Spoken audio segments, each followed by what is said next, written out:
지난주의 말씀이 기억나십니까? 여호와를 경외하는 것은 지혜의 근본이다.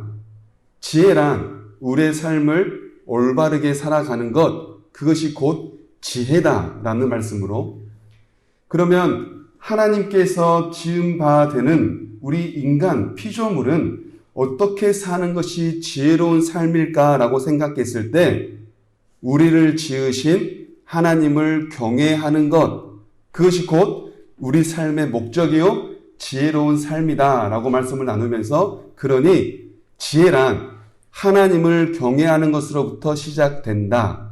여호와를 경외하는 것이 지혜의 근본이다라고 하는 말씀을 가지고 함께 지난주에 함께 은혜를 나누었습니다. 하나님을 경외하는 것, 하나님을 두려워하고 하나님을 예배하는 것이지만 그 두려움과 예배하는 자의 삶은 언제 어디서나 하나님이 나와 함께 하신다. 하나님 나를 지켜보고 계시고 하나님이 내 삶을 인도하신다라는 사실을 잊지 않고 그 하나님을 늘 바라보고 붙들며 내 중심의 삶에서 하나님 중심으로의 삶을 전환시키는 것, 다른 말로 회심, 이것이 곧 경외다. 다시 말해 하나님을 예배하고 하나님이 원하시는 삶을 살아가는 것, 그것이 곧 우리가 이 땅에 사는 동안 진정으로 지혜 있는 자의 삶이다 라고 하는 말씀을 가지고 우리가 함께 말씀을 나눈 바 있죠. 오늘 우리가 함께 읽었던 시편 103편, 본문에 있지 않지만 그 뒤에 있는 말씀들 중에는 그러면 하나님을 경외하는 자에게 하나님은 어떤 은혜를 주시고 하나님을 경외하는 자에게 어떤 복을 주시는가에 대해서 시편 103편은 노래합니다. 우리 한번 그 부분을 찾아서 읽어보면 좋겠습니다. 11절, 13절, 17절인데요. 우리 함께 순서대로 한번 읽어볼까요? 11절입니다. 시작. 이는 하늘이 땅에서 높음같이 그를 경외하는 자에게 그의 인자하심이 크심이로다. 아버지가 자식을 궁인히 여김같이 여호와께서는 자기를 경외하는 자를 긍휼히 여기시나니, 여호와의 인자하심은 자기를 경외하는 자에게 영원부터 영원까지 이르러 그의 의는 자손의 자손에게 이르리니. 아멘. 하나님께서는 자기를 경외하는 자를 인자와 긍휼로 여기신다고 우리에게 이 시편 103편은 말씀해 주고 있습니다. 하나님을 경외하는 자, 하나님을 두려워하는 자는 이처럼 하나님께서 인자와 긍휼로 지키시고 보호하신다는 거죠. 그러니 하나님을 경외함으로 하나님의 인자와 긍휼을 얻은 자라고 한다면 하나님을 찬양해야 한다. 하나님을 경외하는 자는 하나님 중심의 삶을 살게 되니 하나님을 찬양하는 삶을 살아야 한다라고 하는 게 바로 오늘 시편 103편 우리에게 주시는 하나님의 말씀입니다. 1절에서는 이렇게 말씀합니다. 내 영혼아 여호와를 송축하라. 내 속에 있는 것들아 다 그의 거룩한 이름을 송축하라. 1절뿐만 아니에요. 2절뿐만도 아니에요. 오늘 시편 103편 전체적으로 하는 말은 딱 한마디입니다. 여호와를 송축하라. 그런데 내 영혼아 라고 말하죠. 여기서 말하는 영혼, 이것은 호흡을 말합니다. 우리가 호흡한다는 것, 우리가 숨을 쉰다는 것, 무엇을 의미할까요? 나에게 생명이 있다. 내가 호흡한다는 건 내가 살아있다. 내가 호흡한다는 건 나에게 생명이 있는 것이니 호흡으로 하나님을 찬양하라. 영혼으로 하나님을 찬양하라. 내 생명을 다해 하나님을 찬양하라는 말입니다. 내 속에 있는 것들아 여호와를 송축하라. 여러분, 우리 속에는 뭐가 들어있나요? 심장도 있고 위도 있고 간도 있고 쓸개도 있지 않아요? 히브리인들은요, 우리 안에 있는 이런 오장육부들이 사람의 지정의를 담아낸다고 생각했다고 합니다. 그러니 내 속에 있는 것들아 하나님을 찬양하라고 하는 뜻은 뭐예요?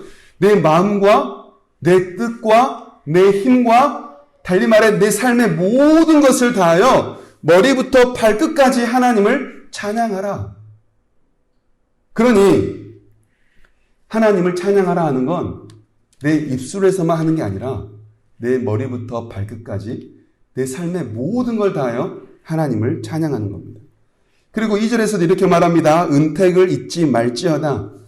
하나님께서 주신 복, 은택을 잊지 말고 하나님을 찬양하라 라고 말합니다. 그런데 찬양하라, 찬양하라, 송축하라, 송축하라, 이 명령을 누구에게 하고 있습니까? 내 영혼아, 내 속에 있는 것들아. 누구예요? 자기 스스로에게 명령하고 자기 스스로에게 선포하고 있는 겁니다. 이처럼 다윗은 그동안 하나님께서 다윗에게 부어주신 하나님의 은혜, 아니 그동안이 아니라 지금도, 오늘도, 지금도 부어주시는 그 하나님의 은혜를 잊지 말고 하나님을 송축하라. 머리부터 발끝까지 모든 것을 다하여 하나님을 찬양하라. 스스로에게 명령을 내리고 있는 겁니다. 그렇다면 다윗은 하나님께서 그동안 어떤 은혜를 주셨기에, 어떤 은혜로 다윗과 함께 하셨기에 그 하나님의 은혜를 잊지 말고 송축하라 라고 명령할까요? 3절의 상반절인데요. 이렇게 말합니다. 그가 내 모든 죄악을 사하시며. 사무엘하 11장에 보면 밧세바라고 하는 우리아의 아내가 나오는데요. 밧세바의 남편은 우리아고 우리아는 다윗의 신하입니다. 그런데 어느 날 길을 걷다가 밧세바를 보고 너무나 아름다운 나머지 내 아내로 취해야겠다 욕심이 들어와요. 그런데 우리아라고 남편이 있잖아요. 어떻게 하고 고민하다가 전쟁터에 우리아를 맨 선봉대로 보냅니다. 그래서 우리아를 전쟁터에서 죽게 하죠. 그 결과 밧세바를 취하는데 하나님께서는 그 다윗의 모습을 보고 악하다라고 평가하세요. 이 사실을 하나님은 나단이라고 하는 한 선지자를 통해서 다윗에게 어떤 죄를 지었는지 말하게 하시고 다윗 스스로가 그 이야기를 듣고 내가 하나님께 이렇게도 큰 죄를 지었구나 스스로 자기의 죄를 깨닫고 하나님께 죄를 용서해달라고 요청을 합니다. 그러자 하나님께서 이 모든 죄, 어떻게 보면 다윗의 입장에서는 살인죄이지 않습니까? 자기 손에는 피를 묻히지 않았지만 자기의 부하를 전쟁터에 나가 죽게 하고 그 아내를 취하고자 했으니 살인죄인 거죠. 하나님은 다윗의 그 모든 죄를 사하셨다는 것을 다윗이 경험을 하게 돼요. 그게 바로 시편 51편에 나오는 다윗의 노래입니다. 또 하나님께서 다윗에게 주신 은혜가 무엇입니까? 3절 하반절인데요. 내 모든 병을 고치시며. 질병은 육체적 질병만 질병이겠습니까? 정신적 질병만 질병이겠습니까? 영혼에도 질병이 있습니다. 뭘까요? 죄로 인해 하나님과 관계가 단절되면 질병입니다. 어쩌면 내 육체의 질병보다 내 정신적 질병보다 하나님과의 관계가 죄로 인해 단절돼 버린 이 질병이 가장 큰 질병일지 몰라요. 우리의 삶은 이 땅에서 끝나지 않거든요. 우리의 삶은 하나님이 주시는 영원한 생명이 있기에 우리의 삶은 하나님과의 관계가 건강할 때야 건강하다고 말할 수 있는 거예요. 그러니 하나님께서는 다윗이 지은 그 죄로 인해 어떻게 해야 할지 몰라 하는 그 다윗의 괴로움을 회복하시고 하나님과의 관계를 회복하시고 죄사함을 통하여 다윗과 하나님과의 관계를 깨끗하게 낫게 하셨다는 거예요. 모든 질병을 하나님께서는 다윗에게 회복할 수 있는 은혜를 주셨다고 말하는 겁니다. 4절인데요. 함께 읽어봅니다. 시작. 내 생명을 파멸해서 속량하시고 인자와 긍휼로 관을 씌우시며. 아멘. 인간의 파멸은 곧 죽음을 의미합니다. 하나님은 다윗을 죄로 인하여 죽음에 살고 있던 그때를 건져주시고 속량해 주셨다고 말씀합니다. 죽음 속에 있는 다윗에게 새로운 생명을 부어주신 거죠. 파멸해서 속량하셨다라는 뜻은 이전에 살던 삶을 그대로 쭉 산다는 게 아니라 죽음에 있던 다윗을 건져주셨다는 건데 죽음에서의 다윗은 이미 죽은 거예요. 건져주셨다는 건 새로운 생명을 주셨다는 거예요. 그러니 생명을 파멸해서 건지셨다라고 하는 건 이전의 다윗은 죽고 새로운 다윗으로 살아갈 수 있도록 은혜를, 새로운 생명을 가지고 살아갈 수 있도록 이전 것은 지나버리고 새로운 삶을 살 수 있도록 새로운 생명을 주셨다는 것을 말합니다. 그래서 하나님은 그 다윗에게 어떻게 하세요? 인자와 긍휼의 관을 씌워주세요. 인자와 긍휼의 관. 옷차림 또는 그 옷에 달려있는 여러 가지 장식들은 내 신분을 의미하지 않습니까? 뭐 오늘날에야 그러지 않지만 뭐 유니폼들은 그럴 경우가 있겠고요. 예전 시대에는 어떤 옷을 입고 어떤 색깔을 가지고 있고 머리에 무엇을 쓰고 있는가가 그 사람의 신분을 드러내지 않았습니까? 하나님께서 우리에게 다윗에게 인자와 긍휼의 관을 씌워줬다는 건 이 다윗은 하나님께 인자와 긍휼을 얻은 자라는 것을 표시하는 거예요. 그러나 그 인자와 긍휼로 보호하시는 하나님의 사람이니 뭐예요? 아무도 건들지 말라는 거예요. 다윗은 내가 속량하고 내가 구원한 자이니 새로운 생명으로 살아가는 자이니 죽음도 다윗을 삼키지 못하도록 하나님께서 인자와 긍휼의 관으로 보호하신다. 다윗이 어떤 사람인지를 그 관을 통하여 하나님의 사람이구나, 하나님의 왕 같은 사람이구나 라고 하는 것을 깨닫게 하신 겁니다. 5절입니다. 함께 읽어봅니다. 5절 시작. 좋은 것으로 내 소원을 만족하게 하사 내 청춘을 독수리같이 새롭게 하시는 도다. 아멘. 시편 23편 우리가 잘 알죠. 여호와는 나의 목자시니 내가 부족함이 없으리로다. 여호와는 나의 목자시니 내가 부족함이 없으리로다. 다윗은 고백했습니다. 그런데 사실 그때 다윗이 부족함이 없었을까요? 아니요. 사망의 음침한 골짜기로 지날지라도. 다윗은 사망의 음침한 골짜기를 지나고 있는 중이에요. 그때 뭐라고 고백해요? 여호와는 나의 목자시니 내게 부족함이 없으리로다. 사망의 음침한 골짜기를 지났는데 어찌 부족함이 없습니까? 다윗이 그렇게 고백할 수 있었던 것은 비록 내 삶은 지금 사망의 음침한 골짜기에 있지만 하나님이 나와 함께 하시니 하나님 한 분으로 그 하나님 한 분만으로 나는 만족합니다. 라고 하는 것을 다윗이 고백하고 있는 거죠. 그래 하나님은 이 다윗에게 이제는 하나님을 의지하고 하나님을 붙드는 삶, 독수리와 같은 새 힘을 주셔서 그 커다란 날개를 펴고 이 세상을 하나님의 아들로 하나님의 왕자와 하나님의 왕자로 살아갈 수 있도록 힘과 능력을 부어주십니다. 이게 바로 다윗이 하나님을 경험한 거예요. 하나님께서는 다윗을 어떻게 구원하셨어요? 다윗이라고 하는 한 죄인을 용서하시고 죄로 인해 생겨난 그 질병을 치료하시며 새로운 생명을 주셔서 이제는 이전의 삶이 아니라 인자와 긍휼의 관을 씌워주셔서 하나님의 자녀, 하나님의 왕 같은 삶으로 살아갈 수 있도록 그의 삶에 독수리와 같은 새 힘을 주셔서 살아가게 인도하셨다는 것을 말해줍니다. 이게 바로 하나님께서 다윗을 구원해낸 역사예요. 그런데 하나님께서 다윗을 이처럼 구원하신 건 다윗뿐만이 아닙니다. 하나님께서 오늘 우리를 구원하신 것 또한 이러한 방법으로, 이러한 방식으로 우리를 구원해 가신다는 것을 우리에게 말씀해 주죠. 저는 이 시편 103편에 다윗에게 베푸신 하나님의 은혜를 기억하면서 한 가지의 말씀을 떠올렸습니다. 바로 누가복음 15장입니다. 누가복음 15장에는 집 나간 아들을 기다리는 아버지의 사랑에 대한 이야기예요. 꼭 우리와 하나님과의 모습 같다는 생각을 해봅니다. 둘째 아들이 살아계신 아버지께 말하죠. 아버지 재산 좀 주십시오. 제가 좀 먹고 살겠습니다. 아들은 아버지에게 재산을 받아 타국으로 가서 허랑방탕 다 써버립니다. 이런 아들의 모습은 지금까지 키워주신 아버지의 은혜보다 돈이 더 좋습니다라고 하는 그것 같아요. 아버지에게 모욕감을 주고 돈을 가지고 아버지를 떠납니다. 그 결과는 뭡니까? 패망이죠. 그런데 그 아들이 죄를 뉘우치고 아버지께 돌아가요. 아버지는 그 아들을 기다렸다는 듯이 멀리 있는 그 아들을 보고 단번에 알아봅니다. 왜요? 그동안 기다렸거든요. 아무 말 없이 그 아들을 끌어안아줘요. 그 아버지의 끌어안은 그 아버지의 뜨거운 포옹 속에는 아버지의 사랑도 담겨 있고 아버지의 긍휼도 담겨 있고 아버지의 질책도 담겨 있습니다. 아버지는 굳이 말을 하지 않아요.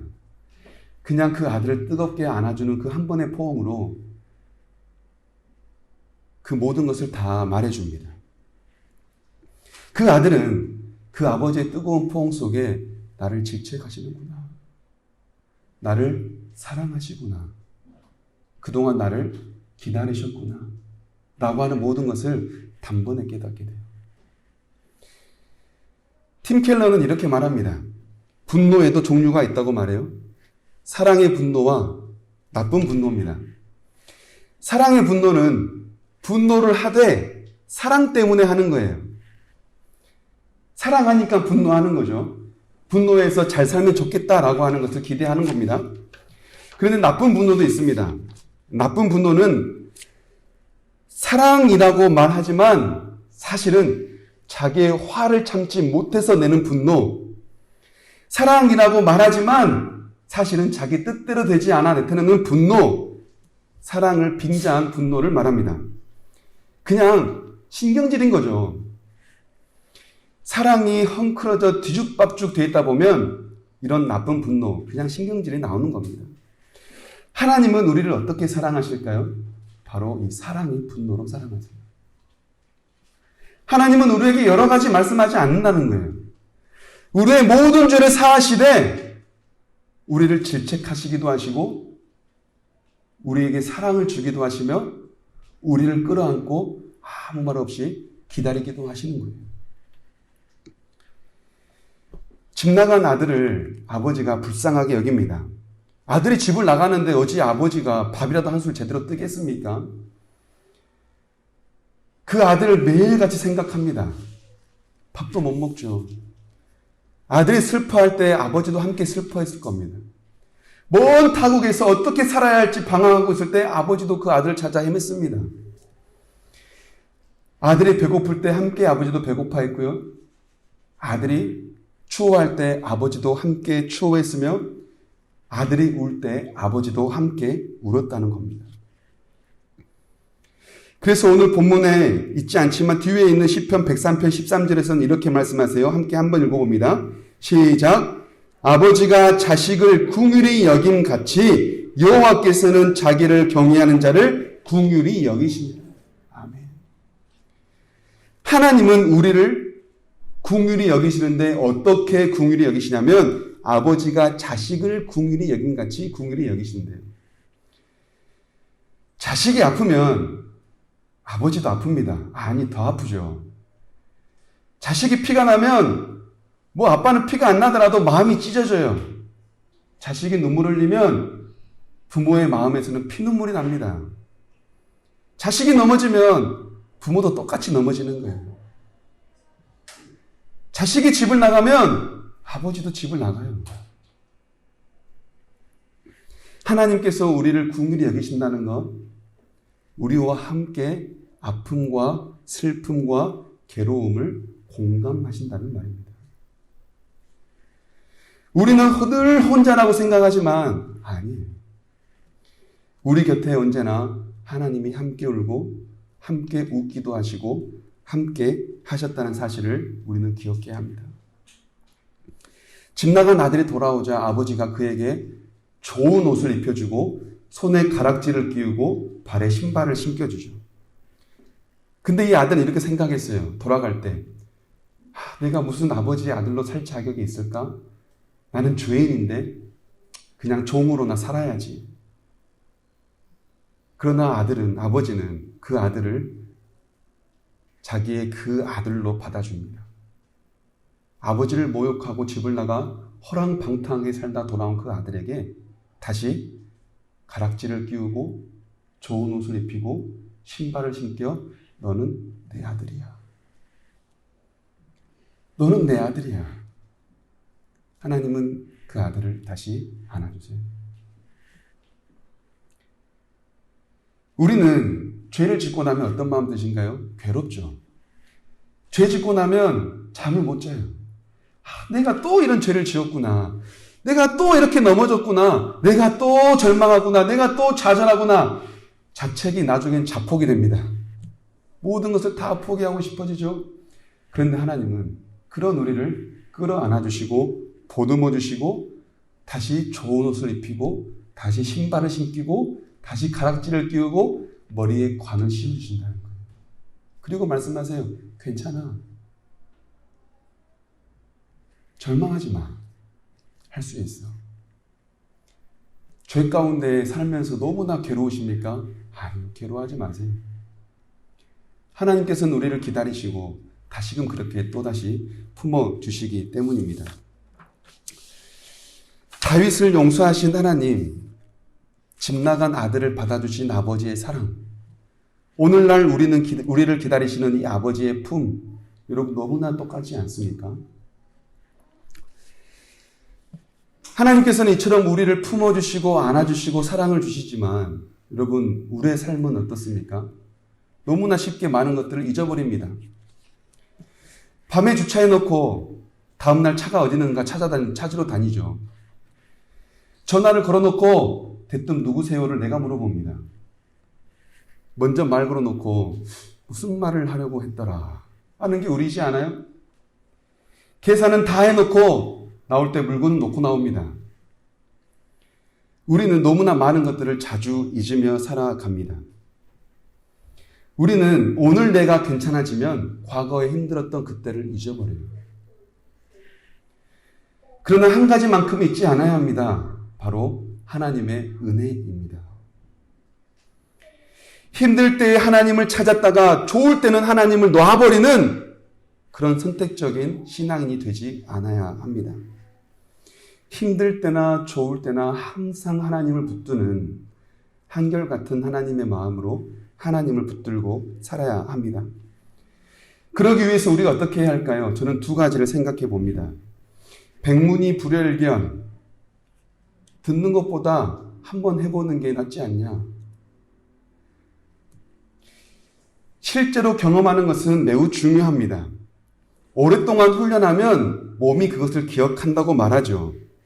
하나님의 은혜를 잊지 않고 하나님을 기억하여 찬양하기 위해서 우리의 몸이 하나님을 기억해야 해요. 우리의 몸이 하나님을 기억한다는 건 내가 하나님을 만난다는 것을 말합니다. 남에게 들은 하나님, 여러분 금방 잊어버립니다. 그러나 내가 하나님을 만나면 잊을 때야 있겠지만 잊었다가도 다시 돌아오는 거예요.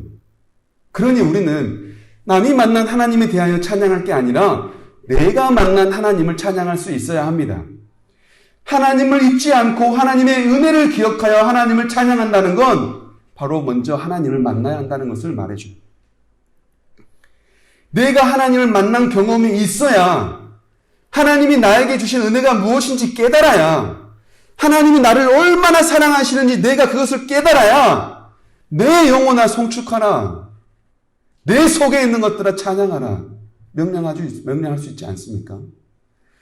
내 안에 하나님을 만난 경험이 없는데 내가 하나님의 사랑을 잘 모르는데 어찌 내 영혼아 송축하라. 내 속에 있는 것들아 하나님을 찬양하라고 명령할 수 있을까요? 하나님을 찬양하라. 다윗이 스스로 고백하며 명령할 수 있었던 이유는 다윗이 그 하나님을 만났기 때문입니다. 그러니 우리도 하나님을 잊지 않고 찬양하기 위해선 하나님을 만나야 해요. 여러분 하나님을 만날 수 있는 저와 여러분 모두가 되기를 원합니다. 남이 만난 하나님을 찬양한 게 아니라 내가 만난 하나님을 찬양할 수 있기 원합니다. 남의 하나님을 부르짖는 게 아니라 나의 하나님을 부르짖을 수 있기를 간절히 원합니다. 두 번째로 말씀드리고 싶은 것, 하나님 중심으로 예배하자라는 겁니다. 시편 103편은 하나님을 찬양하라, 하나님을 찬양하라 줄기차게 말하면서 어떤 하나님을 찬양하냐? 하나님의 인자, 하나님의 긍휼, 하나님의 사랑을 찬양하라고 말합니다. 그런데 우리는 종종 하나님을 예배한다고 하지만 이럴 때가 많지 않아요? 나를 위해서 예배할 때, 내 마음 편하기 위해 예배할 때, 예배 드려야 죄 안 짓는 것 같으니까 나를 위해서 예배할 때가 많지 않습니까? 물론 누구나 처음은 그렇게 시작하죠. 나를 위해 예배하죠. 그러나 점점 발전해야 합니다. 처음엔 나 중심의 예배에서 점점 하나님 중심의 예배로 옮겨가야 해요. 처음엔 내 중심의 삶을 살았다가 하나님 중심으로의 삶을 변화시켜가는 것처럼 나를 위해 예배했다가 점점 하나님을 위해 예배하는 예배자의 삶으로 변화되어야 한다는 거예요. 그러기 위해서 우리는 한 주간 동안 예배를 준비할 수 있어야 합니다. 한 주간 동안 지은 죄를 해결하기 위해서 이 자리에 예배하는 게 아니라 하나님께 열매를 드리기 위해 이 자리에서 하나님을 예배해야 한다고 생각을 전환해야 됩니다. 한 주간 동안 이번 주에 하나님을 예배하면 무엇을 드릴까? 사랑을 드려야지, 감사를 드려야지, 기쁨을 드려야지, 견딤을 드려야지, 이김을 드려야지. 하나님 저 힘들었는데 잘 살았죠? 하나님 이번 주 너무 힘들었어요. 그런데요, 그 힘들 때마다 하나님 의지했어요. 하나님 저 잘 견뎌냈죠? 그 열매를 드리는 거예요. 물론 죄를 지으면서 예배를 드리면서 우리의 죄를 고백할 수 있습니다. 그리고 죄 용서를 기대하고 죄 사함을 받기도 하죠. 그것도 예배이기도 합니다. 그런데 죄 용서에만 급급한 예배가 될 것이 아니라 하나님께 열매를 드릴 수 있는 예배. 그래서 예배를 내가 받는 게 아니라 예배를 하나님께 드리는 것. 이게 바로 우리가 드려야 할 예배라는 거예요. 사랑하는 사람에게 선물을 줄 때 어떻습니까? 저는 선물을 준비하고 나면 막 기다려줘요. 이것을 언제 줄까? 그리고 막 숨겨놔요. 들키지 않도록. 들키면 재미없잖아요. 꽁꽁 숨겨놨다가 잘 준비했다가 그렇게 몇 날 며칠을 기다리다가 그 사람을 만날 때까지 얼마나 설렘으로 기다렸는지 모릅니다. 하나님을 예배한다는 건 하나님께 내가 무엇을 드릴까 그렇게 준비하고 또 예쁘게 포장하고 잘 가다듬어서 하나님께 드리기를 설레는 마음으로 나와 드리는 것. 여러분, 이게 바로 우리의 예배가 되어야 합니다. 그런 예배를 드린다면 여러분, 우리는 오늘의 예배보다 더 나은 예배를 드릴 겁니다. 그리고 내년에는 더 나은 예배를 드리게 될 겁니다. 여러분, 예배를 기다리면서 어떤 마음이십니까? 저는 오늘 수련 어린이의 기도를 듣고 너무 은혜 받았어요. 썬데이 크리스천이 되지 않고 주일에만 예배와 드리러 왔다 갔다 하는 그리스도인이 되지 않고 하나님을 예배하는 예배자가 되게 해달라고. 여러분, 꼭 우리의 이야기지 않아요?